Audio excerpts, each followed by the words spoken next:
Alrighty, everybody, thank you so much for tuning in. Right now, we are about to jump straight into a inexperienced player match between my viewers and one of my custom AIs. The idea here is that I'm going to spectate 6 of these relatively inexperienced players and give them live advice as they take on one of my bots. I don't actually get to do anything here, I just spectate. This should be pretty fun. I've got no music on, man? That's crazy talk. That's what I'm talking about. Good, let the music flow through you. Okay, yeah, and now I get to give live advice to these guys. So, it should be pretty fun. Of course, this match was played during my live stream, so if you'd like a chance to play with or against me, that is the place to do it. I do live stream weekly, of course. At the moment, it is every Friday, but that is subject to change, of course. So if you follow me live on the Twitch TV or Facebook or Twitter, you will know when I am live streaming. Of course, I will always make a post on my YouTube page as well. Anyway, without further ado, let's jump straight into this. This is pretty good from our Uruk fellow here. Starts the game by putting down 2 houses, and then he immediately starts creating some villagers here, and then starts harvesting the turkeys. This is very good. He also is opening correctly. Aha! We are seeing some variation here. Finally, something to critique. Okay, so basically, guys, when you start the game out, your first order of business should be to build 2 or 3 houses. It is standard to build 2, though. I would recommend 2, but, you know, if you're really new at the game, building 3 can help you not get housed early on, which is nice. So you can do that. Some problems here, I guess, is that, for starters, when you're in the Dark Age, you really want to invest, this is for Ian Gillen Gray here, you really want to invest heavily in the food resource here. These 3 villagers on wood right now aren't really accomplishing anything. The point is that you want to sustain your villager production, right, and that means that's 50 food, and you don't want your town center idle at all until you reach your goal of 100 plus villagers, which you want to get there as fast as possible.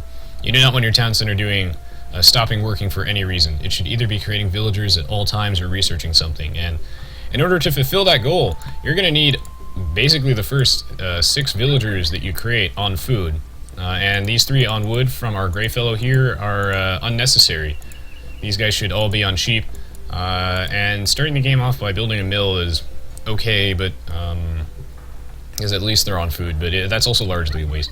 What you should be doing is something along the lines of what Mad Pants and Uruk is doing, which is basically you put the 6 vills on your sheep/turkey type things, and then you the next 3 villagers, or 3 or 4, will go on the lumber camp here. So this is pretty good. We see that both of those guys are doing the exact same mumbo jumbo.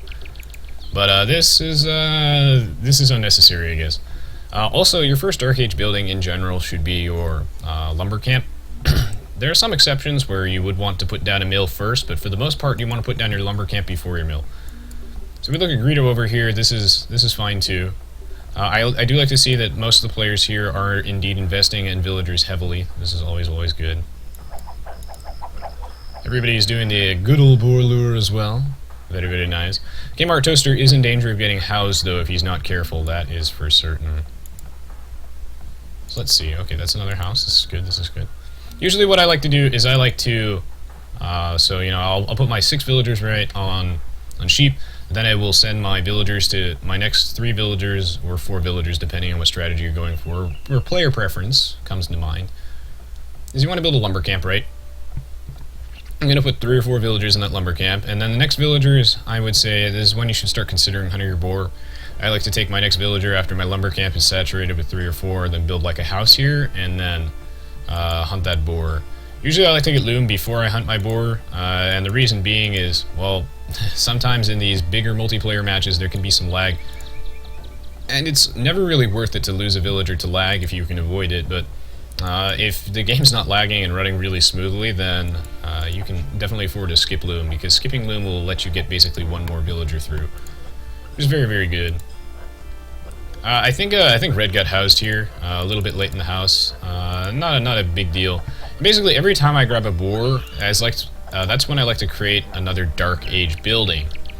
As you're probably aware, when you want to advance to the Feudal Age, you're going to need at least 2 buildings from the Dark Age, and this does not include houses. So when I get my first boar, that's when I like to build my mill, right? And then I build it right next to the forage bushes, and then when I'm about to hunt my second boar, as soon as my second boar gets underneath my town center, I will build my mining camp next to the gold and start mining the gold. So that's basically how I organize it. And like I said, you'll get your first boar a little bit after the time that you build your lumber camp and you saturate it with 3 or 4 villagers. That's when you'll get your first boar. And then you want to get your second boar basically just as your first boar is running out of food. So you just kind of time that accordingly. It can vary, of course. So as you can see, you know, his boar was finished, so he went to go grab the next one. That's always good to see. And then, yeah, he's going for the good old-fashioned mining camp shenanigans. I find hunting deer is also kind of nice, too. And I will usually start hunting the deer at around the time that I run out of boar meat, basically. Yeah, so if anyone has any questions, of course, feel free to ask them in the Twitch chat in the meantime, and I would be more than happy to answer them. I'm actually not 100% sure if I have the Twitch chat overlaid. I guess I do not. So, I have it overlaid now. Haha!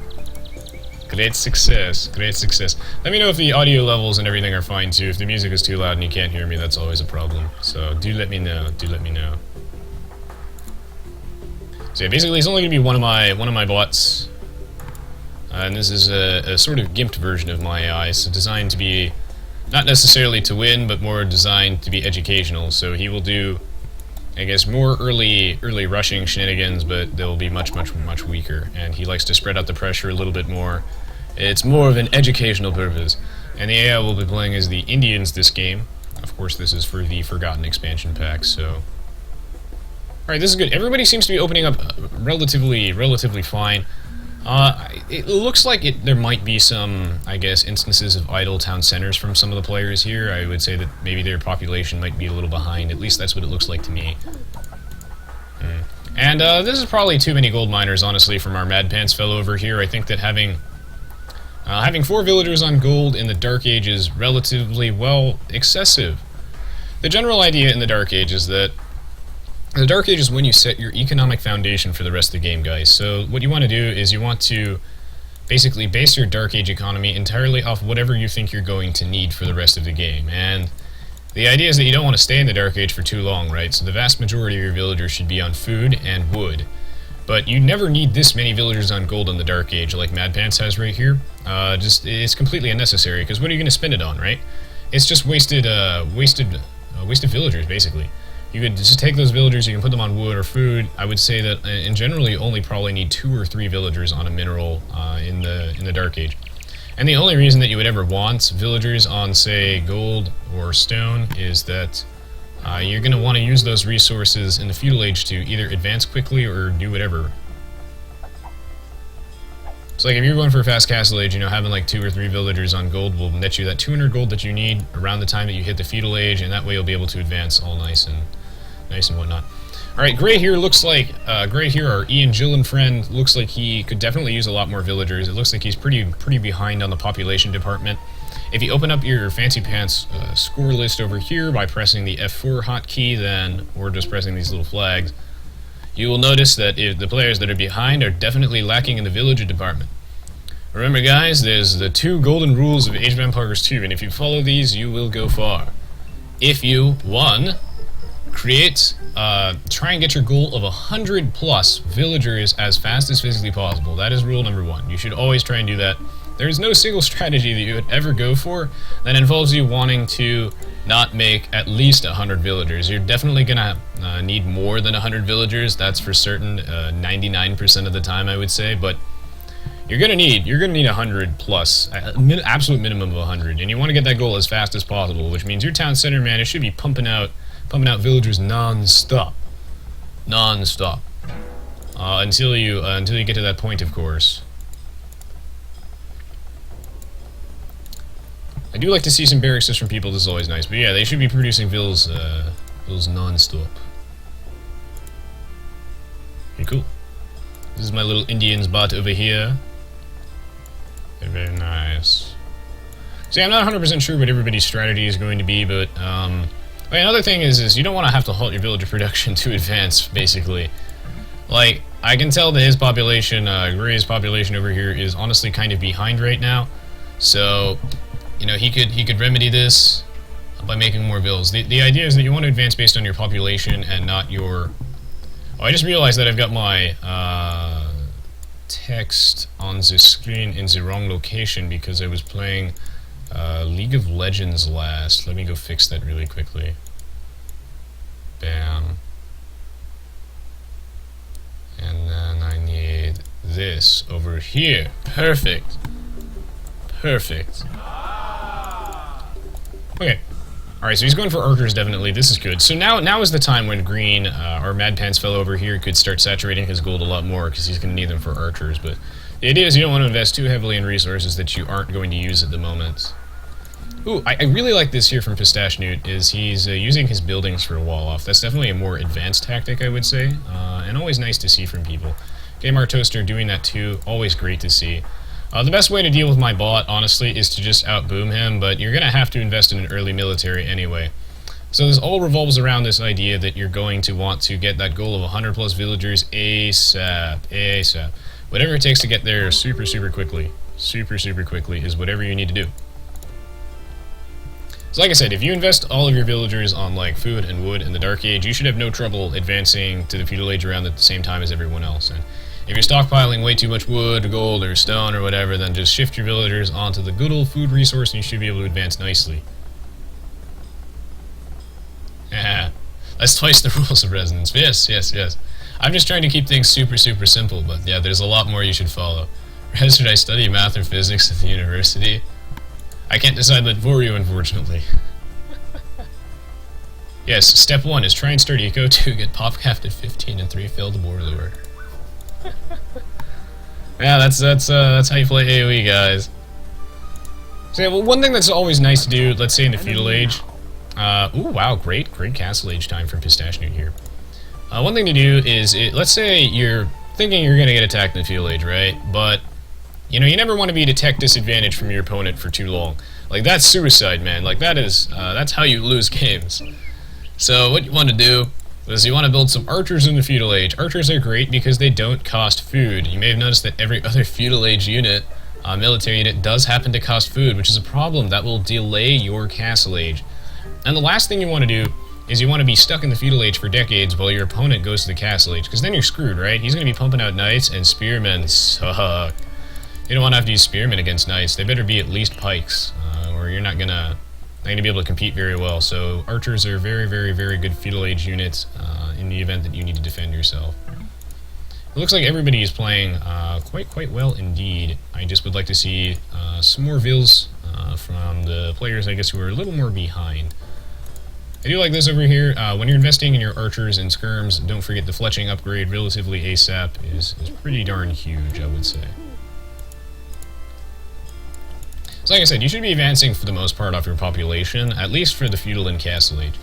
In the Imperial Age, I mean, you might want to just advance when you can, whenever you can afford to, but you know, you don't want to do that when you're on like 40 population, for example. Oh, Gray missed his huge pile of main turkeys over here. That's unfortunate. Slightly south of his base. So yeah, to the Dark Age, you know, it'll vary anywhere from 20 to basically 28, 27 population is standard. And, you know, you want to linger in the Dark Age for longer than, say, usual if you plan on going for some sort of fast Castle Age or fast Imperial Age mumbo-jumbo. You're going to need a stronger eco for this. And the reason being is that all that time that you spend when you're when you're researching technologies, like you're advancing to the next age of your town center is essentially idle, right? So what this means is that during this time, if you have more villagers than, say, everybody else, that means that you get to stockpile more resources during that time. And that's how you advance quicker, is by making more villagers in the Dark Age than normal. But let's say if you wanted to get to the Feudal Age extremely quickly and you don't give a fuck about the Castle Age, then you can advance with less villagers, of course. But if you want to get to the Castle Age, you're going to need to stockpile a cosmic buttload of resources, so you're going to need a lot of villagers to do that, definitely. I do like to see everybody going for archers here. This is a mistake from Pistache Newt, though, is when you're creating oh, this is unfortunate. I think that crossbowman's trapped. So when you're making ranged units, let's talk about Blacksmith Upgrades for a bit. Blacksmith Upgrades are huge, guys. They are almost as important as making, like, 100 villagers as fast as possible. Oh yeah, and the second rule, I don't know if I mentioned, was vary your army composition, of course.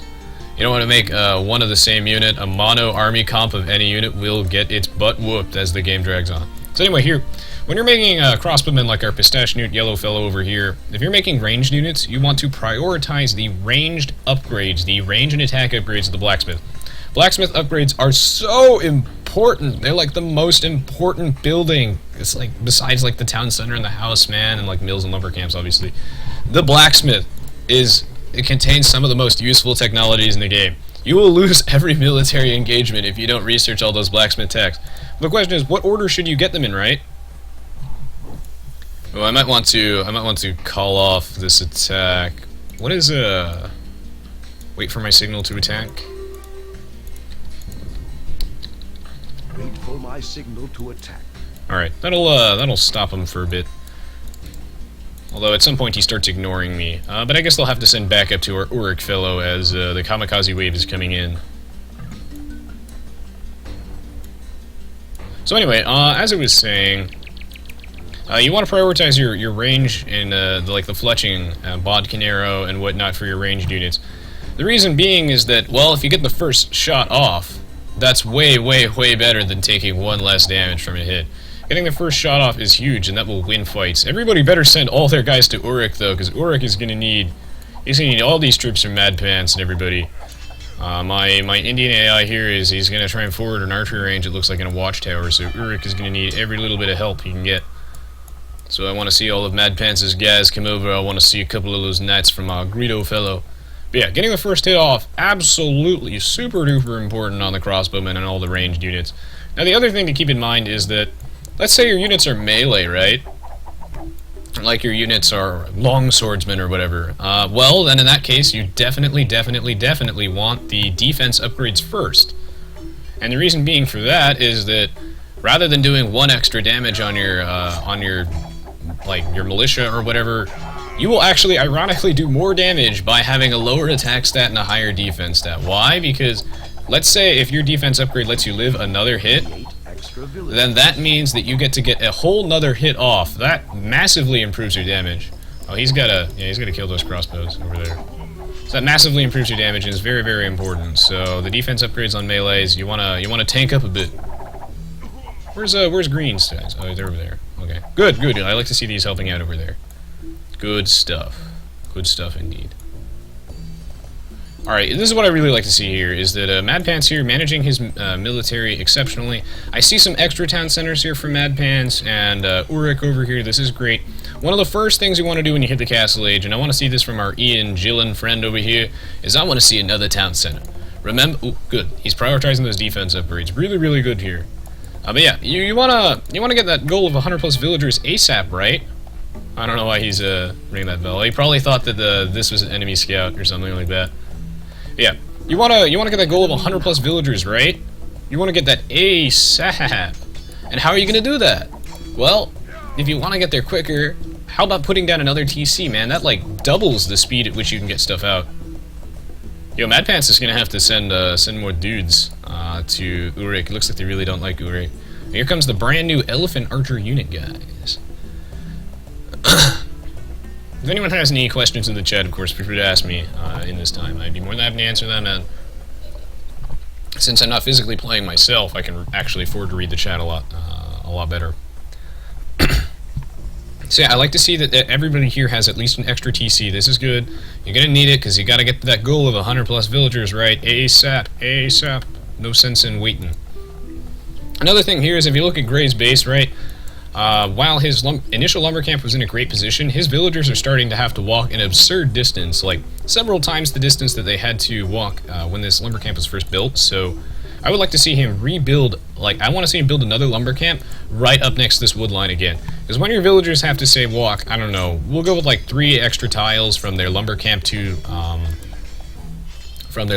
the trees, like right here. Uruk also has this problem where his lumberjacks are just walking too far. I want to see a lumber camp down. That'll massively speed up the production of your wood, basically. Your wood flow will just massively increase and good. I really like to see that everybody here is working their butt off to go defend Uruk. I would like to see some blacksmith upgrades for Mad Pants here. Mad Pants is playing great right now, but he is, I think he only has the forging upgrade for his Eagle Scouts, which is, again, not optimal. You want to prioritize the defense upgrades for your melee units and the ranged upgrades for your ranged units, so I would like to see fletching. Fletching is huge. Getting that 1 extra range and that 1 extra attack off is absolutely massive. Dealing 1 extra damage as a ranged unit makes you just, well, oh so much more threatening. Alright, good stuff, good stuff. Looks like a good game so far. See, I like this. If you look at Pistachio's base, man, he rebuilt this lumber camp right here, right in the front. This is exactly what we want to see. We want to minimize the amount of time that your villagers have to walk from point A to point B.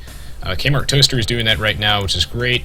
Let's see, Greedo just rebuilt a lumber camp recently. That's exactly what I want to see. We've got multiple town centers out from people. Ian Gillen, our gray fellow over here, is building another TC, and he's got a new lumber camp out. This is great. Until everybody is improving massively. Here's another thing I really like to see, is that Pistachio realizes that there's no way that he can walk all these slow, crummy crossbowmen all the way across the map to reinforce Uruk quickly enough, right? So what he's done is he has sent some villagers over here, and this is what you want to do in team games, guys. Rather than walk your slow troops all the way across the map, what you want to do is you want to send some villagers over to your teammate's base, whoever needs help and is getting attacked, and you want to build some military buildings there. Try to not block the trade line, of course, this goes without saying, or put the buildings in an area that I guess your teammate needs to build, but this is a good area, right? Like, he's built some military buildings on the other side of the map. This way he can spawn an army over here and be as helpful as he needs to be. This is very, very, very important. And one thing I like is that you'll notice that Uruk here, although he might be able to do a slightly better job at it, is that... Oh, actually, no, never mind. He's got 3 TCs. No, this is good. Every villager that he's losing, right, he's replacing them. Remember, guys, you got to get to that goal of 100 plus villagers, but you've got to stay there. You got to stay there, man.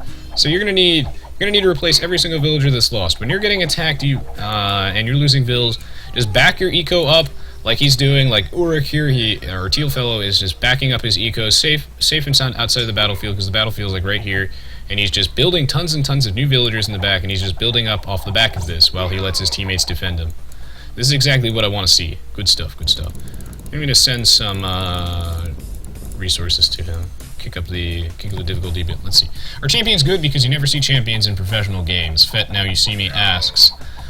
Champions are good, yes, but they're I guess a sort of more of a situational unit. They're only good with some civilizations. Like the Goths, for example, you will see champions built in competitive games when the players are playing the Goths, because the Goths champions are just super duper cheap. And that's the main focus here, is that champions aren't necessarily really cost-effective units, because they might say that they're really cheap, and ooh, I like that everybody here is working together to reinforce this. This is nice. This is what I want to see. These guys are playing well. Is that even though it says that they're cheap and quick to create in the unit description, they're not that cheap, honestly. If they just get mowed down, then they're pretty darn useless, and they, champions are nice, but you have to be able to get a lot of them out, and you have to have a really big economy to be able to support them. Champions are like a super duper late game unit, definitely, and most pro games don't tend to be, you know, those 4v4 Black Forest style games that drag. They just don't tend to be that way, so... That's why you don't see champions as much as you'd like. I've got a moonwalking skirmisher over here. Okay, so those of you who are playing my fancy pants drinking game Mumbo Jumbo, you just saw that, so... Yeah, no, champions are pretty good, but they're only good on civilizations that, I guess, get the bonuses to them. And again, like all units, they're a counter unit. If you see enemy Eagle Warriors or Huskarls, then that is the signal to make some champions. Champions are not the go-to basic unit that you can just spam, I guess, like, they're not like an opening unit, I guess. They're a reaction unit, and for certain civilizations that have no bonuses. Okay, let's see. Any other questions? Are you suggesting I should do shots or sips? Oh god, sips, yeah. If you're doing the drinking game at all, then do sips. I don't want to kill anybody. Yeah, champs are gold, yeah. Champs are very, very good in response to units that champions are good against. So they're insanely good against every single type of trash unit. They're like a trash counter as well, and trash units are, as you remember, units that do not cost gold, if you do recall. So they're a response unit. Unless you're like the Goths or something like that, and then they're just kind of your go-to unit. Wait for my signal to attack. I wanted to mass some guys up, because I think he's in deep doo-doo. So I have sent him some money. Everybody's playing pretty well. This is always a pleasure to see. I see that people are prioritizing their defense upgrades in their melee units, and they're getting those ranged upgrades for their ranged units. I like to see this. Here's another thing that's great to see, guys. They are backing up their armies with siege weapons. Like I said, remember, your army better contain multiple types of units. It downright better, otherwise you gonna lose. And you don't want to lose, right? So, you know, like I said, a mono army comp, like this is rule number 2, guys, of Age of Empires. An army that consists of only one type of unit is just how you lose at this game. Because there's not a single mono unit in this game that you can build an army comp out of. Like, you can't make mass cataphracts and expect to win. That will just straight up not happen.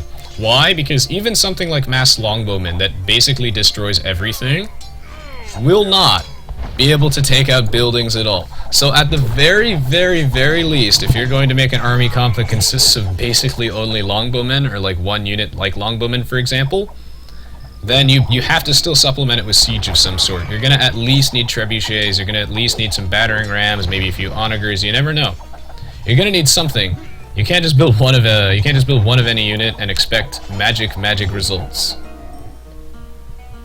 That will never work. I wonder if I tributed him enough money. He seems to be doing swimmingly right now. It is good to be the king. Okay, cool beans.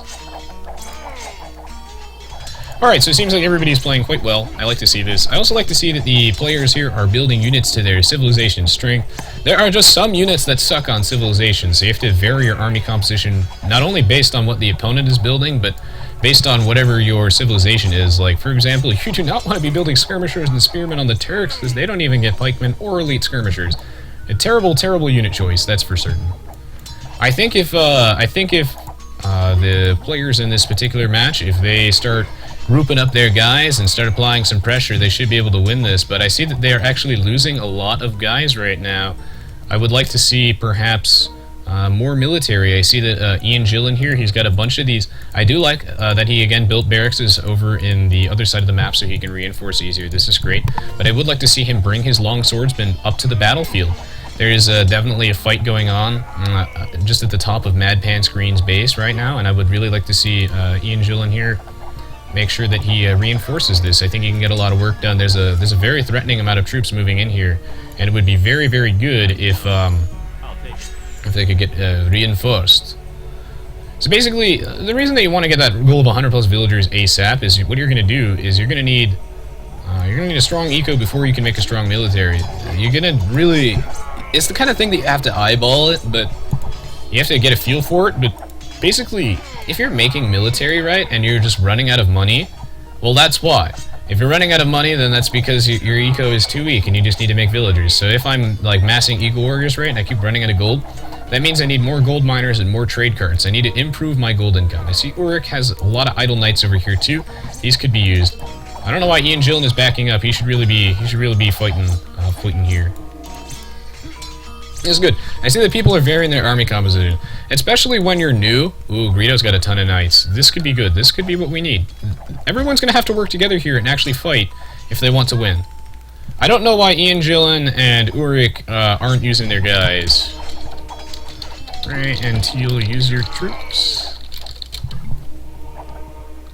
I don't know where those longswordsmen are going, guys, but they're going on an adventure here, and I don't know if a journey of self-enlightenment to the corner of the map over here is the way to go, but I don't know if the longswordsmen over here are going to be helping very much. I see there's a cosmic buttload of longswordsmen right here, too, that are just standing around, masturbating.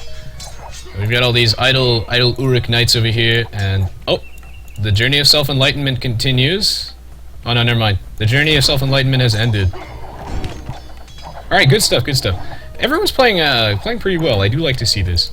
I think maybe Gray could use more villagers, I think. Ulrich might need a few more himself. I know 100 plus seems kind of daunting, although in reality you'll probably need more. But you will see as you make like lots of military buildings, which I do like to see that Green has quite a few, they all have quite a few military buildings, that you're going to need every single penny. And a lot of your villagers are going to be trade cards, honestly. And on On my AI map especially, there's such a nice, juicy trade line. If Uruk wants to put a market at the sort of the far bottom corner of the map, like I guess in front of his clump of houses, because his clump of houses would block the trade, so like south of his stone mine, if he wants to do that, there's a juicy trade line going on here, and I want to see tons of trade carts, guys. If you're running out of gold, that's because your trade carts, you don't have enough. Obviously, when you hit the pop cap, though, that'll tell you one thing. Good. Everyone's doing great. They're handling this siege quite well. I think Greedo could move his knights up. Troop management is pretty hard, but, you know, while you're managing, there's so much going on in Aoe2. Just move your gather points up. Just select all of your military buildings and just adjust your gather points as you go. That way, that's one less thing for you to manage. Kmart Toaster doing some work over here. You might want to start transitioning out of knights, I guess, into something else, because knights on the Saracens, well, you don't get access to the Cavalier upgrade. That, and we can see our Indians fellow definitely has a lot of, say, anti-cavalry units. He has a lot of halberdiers, I can see, and he's got a lot of these Imperial camels here. So perhaps knights, not the greatest decision. I do like to see these pikes, though. Maybe some ranged units from the Saracens are always nice.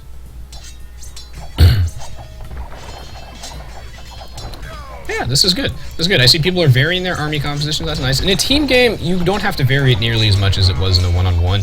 But this idea with your military units, guys, is you want to build military units that counter whatever the enemy is building. And if the enemy is building a wide variety of military units, then you'll just need a wide variety of counters to each and every single one of his. That way, your army is more cost-efficient. Like, when you think about it, like, a group of hand cannoneers can just kill, like, maybe an army twice the size of infantry, right? So your group of hand cannoneers is essentially twice as cost efficient. And Aoe2 is all about being cost efficient. Definitely cost efficient. Mine's a good res. Did you see my question? No, I don't think I did. But yeah, I would like to see perhaps some units maybe besides knights. Knights are okay in this situation, but if you're going to build knights, which is fine, because knights are great, just great units in general, and they're amazing on the Franks, is you need to supplement these knights with units that support them, that cover the knights' counters. So knights are just hard countered by, like, pikemen and hand cannoneers and whatnot. I mean, sorry, they're hard countered by pikemen and camels, right? So hand cannoneers seem to me like a great idea. Hand cannoneers will absolutely gun down those camels, right? Because the camels have no base armor, they only have bonus armor, so the hand cannoneers will just decimate them because they're melee units. So I want to see hand cannoneers here to support them, or maybe perhaps some pikes or something, or champs to deal with these camel/infantry units. So yeah, knights are still a good option, but knights should be supplemented appropriately. That's for sure. I would like to see a lot more trade cards from these guys. That's for sure.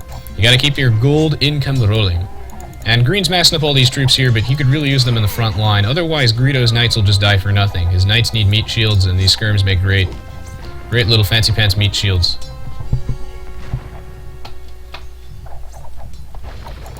But yeah, hand cannoneers are just super good. And don't forget your siege weapons, guys. If the enemy rams and stuff are becoming a problem, then what you could really use is some bombard cannons, I think, will do. Yeah, gunpowder would absolutely obliterate the AI's army right now. My AI does not really have much for gunpowder, at least at this particular moment. I do like to see Huskarls as well, just because Huskarls are annoying as balls. Looks like Purple here cannot take this side alone, which is understandable. What he's going to need is basically everybody has to work together here if they want to come out on top. And this is great. Look at how Uruk here, our teal fellow here, he is focused entirely on the defense upgrades. That is exactly what I want to see, guys. He is focusing entirely on the defense upgrades, and that's pretty big. That's so much better than forging, is getting that plate barding and all that stuff out of the way. Very good. I just turned up the game speed here just a little bit, so that people can get this show on the road. So I think I've said for the most part everything that I need to say. These guys are definitely playing quite well. I don't know about this mono pikes though from Kmart Toaster. I want to see him add on some other stuff. It looks like, oh no, never mind. It looks like he already knows this. He's tacking on some archery ranges. This is good. Always supplement your units. I mean, I would say you should always build at least 2 with whatever is good against whatever is owning you, basically. So if you want to tack on, you know, if you want to make Huskarls, right? Huskarls are super weak to champions, and they lose against basically every melee unit besides like pikemen. So what you want to do is you want to supplement them with something that counters most melee units, which would be, ta-da, hand cannoneers. And scorpions can work too, you can get creative, I like that. Mad Pants over here might want to consider getting the chemistry upgrade for his elite skirmishers. 1 extra damage can make all the difference, especially when they're elite skirmishers and all they do is tickle. And he's missing the defense upgrades. I know it can take a while for people to get all their upgrades going, but that is totally fine. Let's say you're kind of low on gold, right? And, you know, I'm usually pretty low on gold, and I'm pretty conservative with my gold for the most part when I'm playing Aoe2, so my general rule of thumb is I like to, for the most part, build trash units and supplement them with siege. Because again, no matter what you're building, you know, you're going to have some sort of weakness, and mono longbowman's not going to work if you don't have siege weapons, of course. That is my earlier question. Why not let them play against a high-level player at the Atreides or someone else along those lines? It wouldn't be a fair fight, that's why. I'm trying to cram as many humans in here as possible so I can watch them play. And having Atreides fight against 6 of these guys would not be fair for Atreides. I'm not trying to necessarily have them lose too, because there's only 2 ways that could go. One, Atreides will absolutely not be able to compete with them because these guys will be like somewhat competent in some way, so that won't be very fun. It'll either be a stomp, one way or the other, or Atreides will just absolutely eat them for breakfast. And my goal here is not to demoralize inexperienced players, is to pressure them with the AI, but my AI is not designed to kill anybody for my teaching custom map. This particular version is not designed to kill anybody, it is only designed to, I guess, almost kill players, and then he'll swap aggro, so the goal is I'm not trying to eliminate any players here, I'm just trying to see how every player reacts to pressure, and then give them advice accordingly, but it seems like everybody here is doing a pretty darn good job, so... It isn't fair to the bot either, he's going to lose. He's intended to lose, though. If I wanted the bot to be able to win, I would have allowed him to, but I don't allow the bot to win. You have to understand that I don't allow the bot to win, and that the Atreides thing would be terrible. I'm not trying to, what's up with this lag, though? What's up with the lag, though? That lag, though. Oh my goodness, what the fuck? I hope I do not DC here, because it looks like Age of Empires 2 HD Edition hates me right now for some reason. Alright, Aoe2 HD Edition might drop me for some reason. But either way, you guys get the point. These guys definitely know what they're doing, and they basically deserve to win anyway, which is the point. My AI is not designed to win. Okay, hopefully my ping gets resolved. Because I don't know how long lag in any other game. My internet's fine right now. It's just Aoe2 HD Edition always lags. Perhaps I am not able to connect to one of these random players in here. Perhaps it's Ian Julan. I have no idea. Either way, these guys should move their guys up. Okay, here's a problem here. Like I said, all of your units you build should be based on your civilization strengths. And cavalry archers for the Franks suck balls. You don't want to build any cavalry archers for them. So I don't want to see that. You've got tons of options at your disposal as the Franks, especially for range support on your units. I might actually have to quit this game because Aoe2 HD seems to be not liking me right now.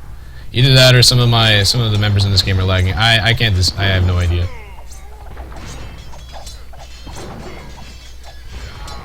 Oh, I know, it's just a thought, but the point is that I want to provide them with a challenge, not a loss.